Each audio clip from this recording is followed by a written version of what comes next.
L'actualité à la une ce soir, tolérance zéro à la corruption, exigence de résultats, patriotisme, voici les trois piliers de la gouvernance que le Premier ministre propose au Burkinabé. Paul Kabatieba a fait sa déclaration de politique générale à l'Assemblée nationale. Dans ce journal, résumé de nos reporters sur place. Il faut attendre 2017 pour la diminution des corvées d'eau dans Ouagadougou et 18 villes du Burkina. L'Office national de l'eau et de l'assainissement avoue qu'il sera difficile d'avoir une desserte permanente d'eau potable en 2016. Vous les suivrez dans cette édition. Bonsoir à tous et merci de suivre les 20h de la télévision du Burkina. L'éducation, l'emploi, les infrastructures, rien n'a été occulté par le Premier ministre au cours de sa déclaration de politique générale. C'est un discours chiffré avec des échéances qui a été servi aux députés. Retour sur une déclaration qui donne le ton du programme quinquennal du président du Faso, Salif Belem Nyarkiteda. À genoux économiquement et essoufflé en termes de développement, mais aussi à la croisée des chemins dans le secteur de la sécurité que le Premier ministre Paul Kabatieba a présenté à la représentation nationale avant de décliner son discours de politique nationale. Pour remettre alors les pendules à l'heure, il faut se remettre au travail avec à l'esprit trois valeurs essentielles. Le patriotisme, oui, c'est la base de l'engagement. L'attachement viscéral à l'éthique et à la probité. Le volontarisme pour mettre notre pays sur un sentier de croissance forte. Ces valeurs vont reposer sur une vision qui prône le partage des fruits de la croissance. Le premier pilier, c'est la réforme des institutions. C'est la modernisation de l'administration pour plus de justice sociale, de démocratie, de liberté et la lutte contre les inégalités et la corruption. Le second pilier, c'est la mise en place d'un modèle de développement centré sur le renforcement du capital humain. Le troisième pilier, c'est la transformation structurelle de notre économie. Pour ce faire, le gouvernement Tieba va imprimer sa marque, une marque axée sur des institutions fortes. Dans la construction d'un état de droit, la justice constitue un pilier fondamental.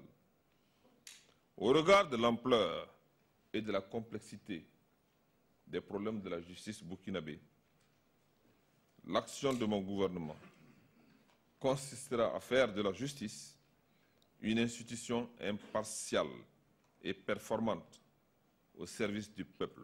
La sécurité constitue un pilier essentiel pour la mise en œuvre du programme quinquennal du président du Faso et le Premier ministre à sa proposition. Mon gouvernement organisera des assises nationales sur la sécurité en vue de formuler une politique et une stratégie nationale de sécurité intérieure reposant sur l'adhésion des populations et l'étroite collaboration des pays de la sous-région.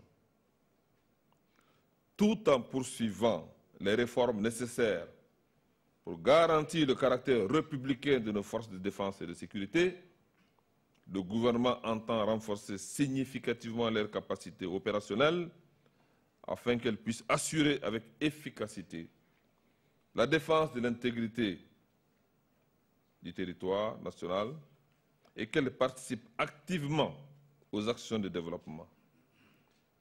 À ce titre, le gouvernement annoncera une loi de programmation militaire. La décentralisation va connaître une accélération majeure avec le transfert conséquent des ressources, déclare le chef du gouvernement. Le nouveau exécutif entend insuffler un nouveau dynamisme de développement par un référentiel dit Programme national de développement économique et social. Ce programme va permettre de prendre en compte tous les secteurs sociaux de base et de lutter efficacement contre la pauvreté et le chômage. Beaucoup d'infrastructures sanitaires et éducatives seront réalisées à cet effet. Le gouvernement travaillera à désenclaver le pays par la construction de près de 5000 pistes rurales et 2850 km de bitume. L'énergie, l'eau, l'hygiène n'ont pas été occultés par le Premier ministre. Paul Kabatieba promet prendre des actions fortes pour la mécanisation de la production agricole et animale. Les secteurs de la culture, du tourisme et du sport bénéficieront d'une attention particulière de la part de l'exécutif qui entend renforcer les actions pour mieux opérationnaliser les recettes douanières et fiscales et aussi la coopération multilatérale avec les partenaires du Burkina Faso pour mettre en route ces chantiers. Direction à l'Assemblée nationale à présent où nous attend Nathalie Kaoré. Bonsoir Nathalie.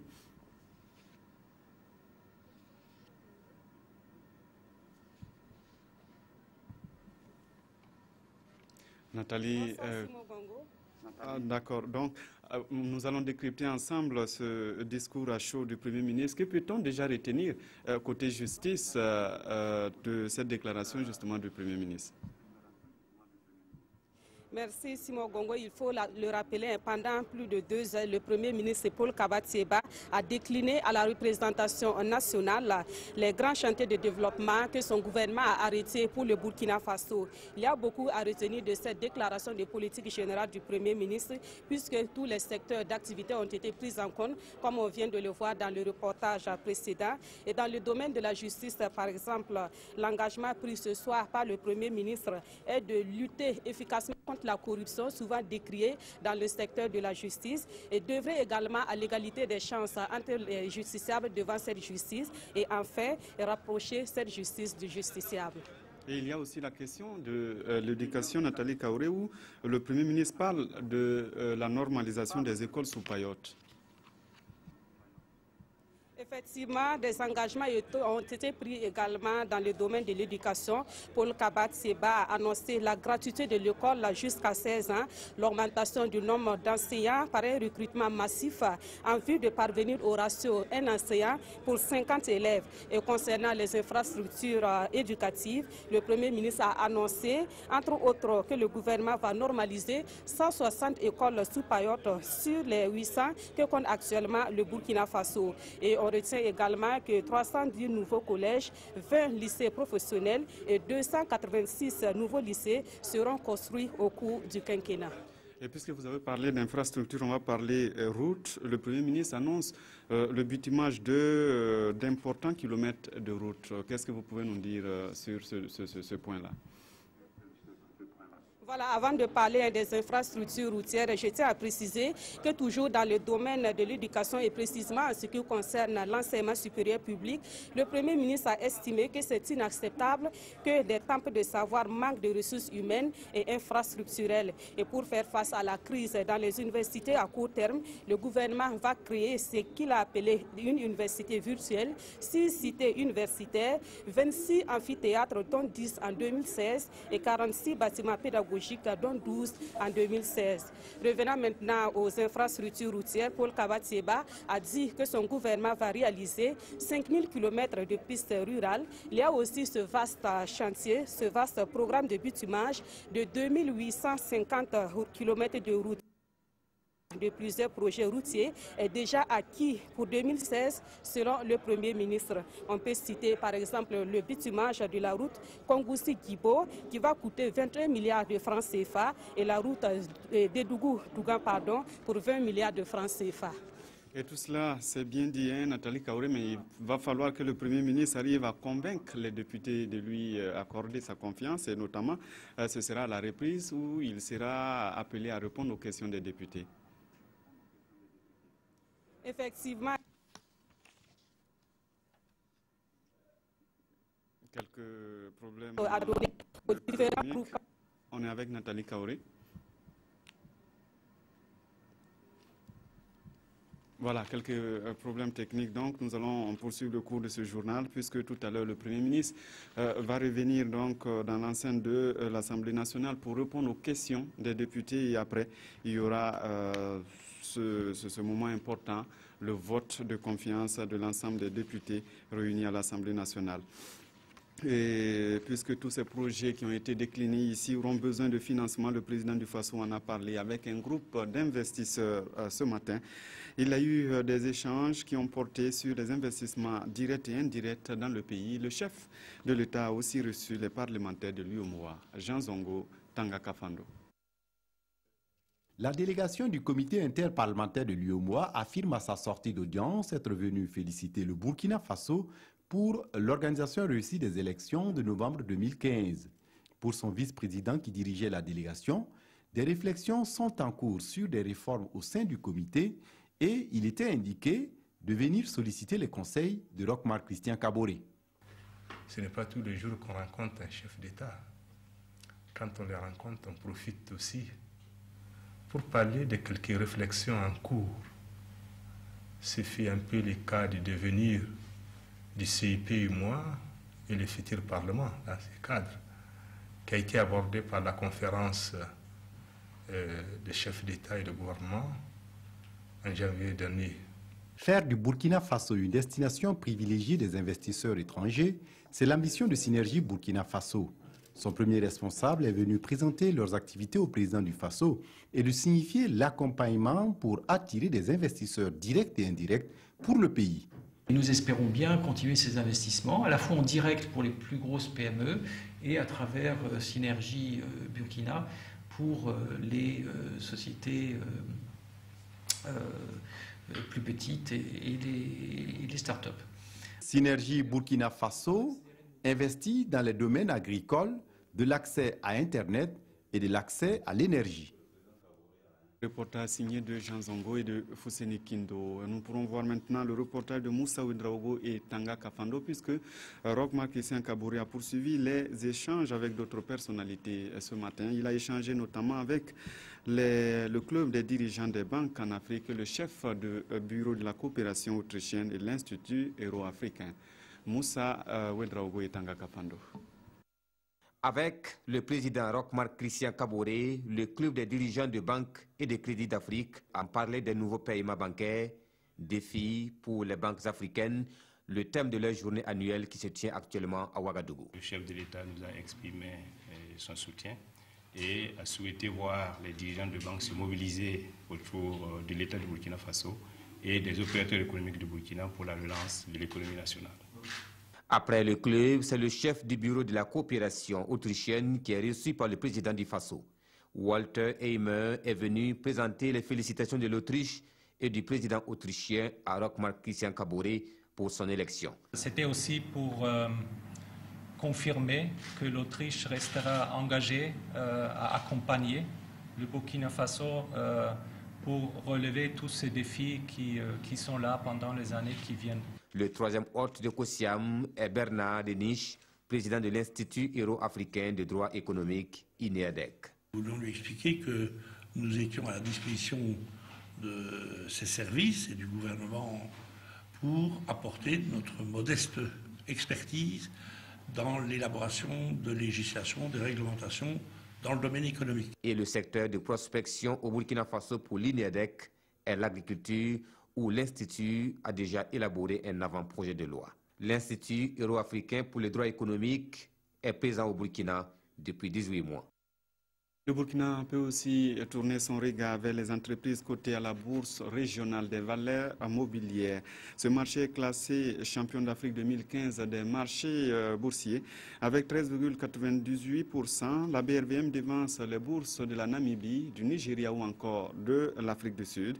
Les chiffres ont été communiqués par les responsables à Abidjan aux journalistes de la sous-région. Issa Kafando, Ismaël Diloma Sirima. Les chiffres de l'année 2015 sont au vert pour la Bourse régionale des valeurs mobilières BRVM. La valeur des transactions est passée de 196 milliards de francs CFA en 2013 à 336 milliards en 2015. De même, 87 milliards de dividendes ont été enregistrés au cours de l'année écoulée, ainsi que 96 milliards d'intérêts sur les obligations. Un investisseur qui aura investi dans l'indice composé de la BRVM 100 000 francs tout au long de l'année 2015 aura gagné 17 770 francs à la BRVM, alors qu'il n'aura gagné que 11 580 francs s'il a fait le même investissement au Botswana. Cela est dû, selon le directeur de la BRVM, à l'intégration et au contexte économique favorable de la zone UEMOA. Dans les pays de l'UEMOA, nous avons plutôt affiché une certaine résilience, puisque la croissance économique dans nos pays s'est quand même maintenu autour de 6%, donc 6,1 contre 6,3. Au chapitre des perspectives, la BRVM espère franchir la barre des 400 milliards de francs CFA de valeur annuelle de transactions en 2016. La région du Nord est la région la plus touchée par la pauvreté au Burkina. La boucle de Mouhoun arrive en deuxième position selon les résultats de l'Institut national de la statistique et de la démographie. Son enquête conclut que 92% des personnes pauvres vivent en milieu rural. Yacouba Agamene, Zalissa Sanfo. La nouvelle carte de la pauvreté au Burkina Faso est établie. Et une fois de plus encore, elle a un visage rural. L'Institut national de la statistique et de la démographie a bouclé son enquête multisectorielle continue sur la pauvreté. Plus de 9 personnes pauvres sur 10 vivent en milieu rural. La taille du ménage, la zone d'habitation, le niveau d'instruction du chef de ménage sont des facteurs déterminants. La dernière enquête date de 2009 et en 5 ans, beaucoup de choses ont changé. L'incidence de la pauvreté a évolué, disons, a régressé puisque nous étions à 47% en 2009 et aujourd'hui, 2014, nous sommes passés donc à 40%. Et donc c'est vraiment le résumé des progrès qui ont été accomplis dans l'amélioration des conditions de vie des ménages burkinabés au cours de cette période-là. La région du Nord est la plus touchée avec 70,4%, suivie de la boucle du Mouhoun. Et ce sont les populations du centre qui s'en sortent mieux, 9,6%. Cette enquête a concerné 10 800 ménages dans les régions du pays. Et la résolution de ces questions de pauvreté peut commencer par l'accès à l'eau potable. La desserte en eau potable pour la ville de Ouagadougou et ses environs en sera pourtant très difficile en 2016.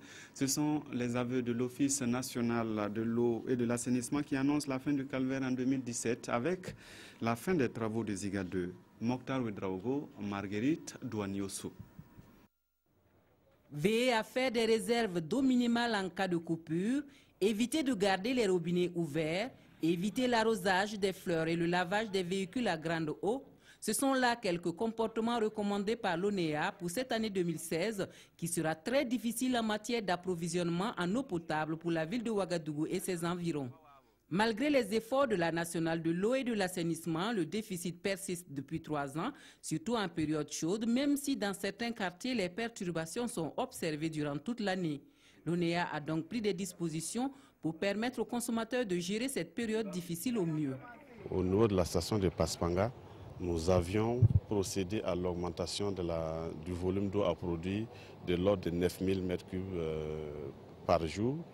Et également, initialement, on vous l'avait également dit, nous avions mis en service 41 forages qui produisent autour de 7000 m3 jour. Le calvaire devrait définitivement prendre fin en 2017 avec Ziga 2, dont les travaux sont prévus s'achever au premier semestre de l'année prochaine. Pour Ziga 2, nous avons parlé au départ d'un doublement de la capacité. Donc nous allons passer de 4500 à 9000. Mais aujourd'hui, on a vu un peu plus loin, nous ajoutons également 3000. Donc de 4500, nous ajoutons 7500 m3/h. C'est-à-dire que nous allons en définitive atteindre près de 12 000 m3 par heure. En plus de Ouagadougou, 17 autres villes connaissent cette situation de déficit à travers le Burkina Faso. La visite de ce matin des installations de l'ONEA au barrage de Ziga par la presse a pour double objectif d'informer les hommes de médias sur la situation actuelle de la desserte en eau potable dans les centres déficitaires et des mesures prises pour résorber ou atténuer le déficit en attendant de meilleurs jours. Les commerçants de certains fruits et légumes sont dans le dur. Des SMS annoncent une éventuelle contamination de pommes et de carottes par la secte Boko Haram tue le marché. Conséquence, une mévente s'observe au sein du secteur. Kounsoun Koulibaly, Ini Janine Walkoy Kambiri. Depuis un certain temps, des messages venant de sources inconnues sur des réseaux sociaux et sur des téléphones portables font état de carottes, pommes, pastèques et autres fruits venant du nord qui seraient empoisonnés par la secte Boko Haram. Ce qui a entraîné une certaine psychose auprès des populations avec pour conséquence une mévente de ces produits sur le marché. Affaire de Boko Haram, on a gâté notre marché. Les pommes, les pastèques, les carottes, ça ne marche plus. Donc on veut demander les autorités pour qu'ils nous aident un peu de marché. Pour éclaircir, que c'est fou. Pas content. On classe comme ça et puis on vient ramasser le soir comme ça. Il n'y a pas marché. On souhaite seulement qu'ils n'ont qu'à nous aider, que les clients vont venir payer les fruits là. D'autres disent être surprises, d'autant plus qu'un bon nombre de ces produits sont cultivés sur place ici au Burkina. Si c'est comme ça, on n'a qu'à appeler les gens qui sont dans les jardins là, soit on n'a qu'à aller là-bas pour visiter, voir si c'est vrai ou bien si c'est pas vrai là. S'il part là-bas, il va voir. Parce que maintenant, c'est la période de légumes. Il n'y a pas quelqu'un qui va aller ailleurs acheter à amener ici. Une situation qui inquiète la Ligue des consommateurs, qui appelle les autorités sanitaires à se prononcer sur la question dans le but de mettre fin à la psychose. Compte tenu des effets néfastes et de ces rumeurs-là sur l'activité de ces vendeuses et également sur le comportement des consommateurs, nous sommes obligés d'interpeller le gouvernement en général, le ministère de la Santé en particulier à travers le Laboratoire national de santé publique, pour lui demander de faire ne serait-ce que des prélèvements et faire des analyses pour situer les gens. Nous interpellons également le ministère du Commerce, parce que c'est des produits commercialisés. Nous pensons également que le ministère de l'Agriculture devrait avoir son mot à dire, parce que certains de ces produits-là sont cultivés au Burkina Faso. Le Laboratoire national de santé publique dit être à pied d'œuvre pour situer les consommateurs.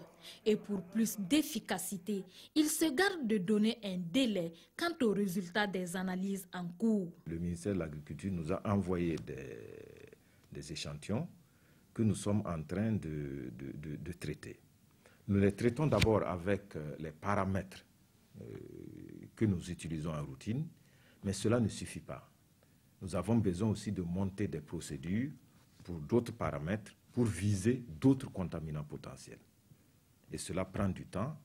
Et à l'heure d'aujourd'hui, nous sommes toujours en train de compléter les informations en la matière. Le directeur général Maxime Drabo tient à rassurer les populations et les invite à plus de vigilance, de sérénité et à éviter la psychose. Car selon lui, semer la psychose dans le pays pourrait en réalité être l'objectif premier de ceux qui ont émis ces messages sur les réseaux sociaux et les téléphones portables. Un réseau de placement d'hommes en Arabie Saoudite vient d'être démantelé par la gendarmerie nationale. Le cerveau serait un responsable d'une agence de voyage qui profiterait de sa licence pour mener cette activité. Il avait recruté par exemple 282 personnes qu'il devait convoyer à Médine. Nongma Kouda Nyarkiteda. C'est un réseau, pas comme les autres, qui a été démantelé par la brigade ville de gendarmerie de Kosiam. Il est spécialisé dans un trafic de personnes et placé à Médine en Arabie Saoudite. Les faits remontent au 12 octobre 2015, date à laquelle l'ambassade du Burkina en Arabie Saoudite adresse une correspondance aux autorités burkinabè faisant état du décès de suite de pendaison d'une jeune burkinabè employée comme fille de ménage à Médine. Des investigations sont alors ouvertes et ont conduit les enquêteurs vers une agence de voyage de la place. Sawatou, il y a lieu de dire, est représenté par le sieur Sawadou Warasmane, 6 aux 1200 logements à Ouaga. Une perquisition effectuée dans son agence a permis la découverte de 179 dossiers et 40 passeports de personnes déjà recrutées à Ouaga, Bobo, Kaya, moyennant une somme comprise entre 400 000 et 600 000 francs par personne. Interrogé à présenter son autorisation lui permettant une telle pratique et déclare ne pas posséder d'autorisation. À ce jour, 282 personnes sont recrutées sans aucune forme de procédure et devraient être convoyées pour une structure privée saoudienne en quête de main-d'œuvre facile. De quel travail s'agit-il? La gendarmerie ne saurait le dire, mais tout porte à croire l'Eldorado tant recherché tourne au vinaigre. À en croire la gendarmerie, 2 personnes sont mises aux arrêts pour le moment dans cette affaire. Et à l'étranger, plus de 70 000 personnes fuient les combats à Alep. L'ancienne capitale économique de la Syrie est soumise depuis quelques jours à des frappes des forces syriennes soutenues par l'aviation russe. Elle était en partie détenue par les rebelles depuis 2012. Ces colonnes de réfugiés tentent de rejoindre la Turquie, qui a pourtant fermé ses frontières. Des milliers de Syriens fuient les combats qui se déroulent dans la ville d'Alep au nord du pays et tentent de rejoindre la Turquie dont la frontière est fermée. Jusqu'à 70 000 personnes auraient déjà quitté cette ville qui est en partie aux mains des rebelles depuis 2012. Les forces armées du régime syrien ont lancé ce lundi une offensive sur la ville avec l'appui de l'aviation russe. Moscou indique ainsi avoir massivement bombardé la région ces 3 derniers jours. L'initiative russe suscite les critiques de Washington qui accuse le Kremlin de ne pas viser l'État islamique mais les groupes d'opposition au régime syrien. Dans la même région, au nord-est d'Alep, des bombardements américains et des combattants kurdes ont repoussé de la ville de Sérin les djihadistes de l'État islamique qui en avaient le contrôle depuis 1 an et demi. Les habitants qui avaient fui cette ville proche de la Turquie commencent à peine à revenir et gardent un souvenir très douloureux de l'État islamique. J'ai passé 20 jours de prison pour une seule cigarette, explique ainsi cet homme que les djihadistes avaient condamné. Selon Washington, l'État islamique aurait perdu depuis 2014 1/5 des territoires que l'organisation contrôlait en Syrie et en Irak. Et voilà, la revue de presse à présent, la déclaration de politique générale du Premier ministre et le trafic de personnes vers l'Arabie Saoudite font la une des quotidiens du jour. Aimé Solange Guigma. Il est question dans les quotidiens du jour du trafic de personnes vers l'Arabie Saoudite. Une agence spécialisée dans le pèlerinage à la Mecque interpellée titre aujourd'hui au Faso. À ce propos, le quotidien indique que ce sont 2 trafiquants qui ont été interpellés. L'observateur Palga nous signifie que c'est l'autre convoyage de Sawatour, cette agence de voyage certainement connue des fidèles musulmans quand vient le moment d'effectuer le pèlerinage à la Mecque. Mais qu'est-ce qui a bien pu amener la gendarmerie à mener l'enquête, se demande l'Obs. Pour DNF, tout est parti de la mort par pendaison de Malgoubri, Aïcha Philomène, ressortissante burkinabé précédemment employée comme fille de ménage à Médine.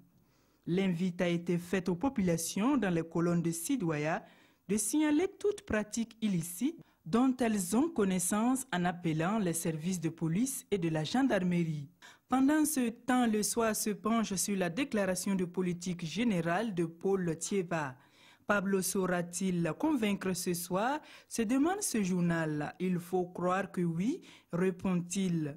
Pour l'observateur Palga, Petit Paul, comme on l'appelait au lycée Newton, sortira grand de son premier face-à-face avec les élus. On s'arrête là pour ce soir. Tout à l'heure, retour sur le direct avec l'Assemblée nationale où le Premier ministre va devoir répondre aux questions des députés et faire face au vote de confiance. Merci de nous avoir suivis. À demain.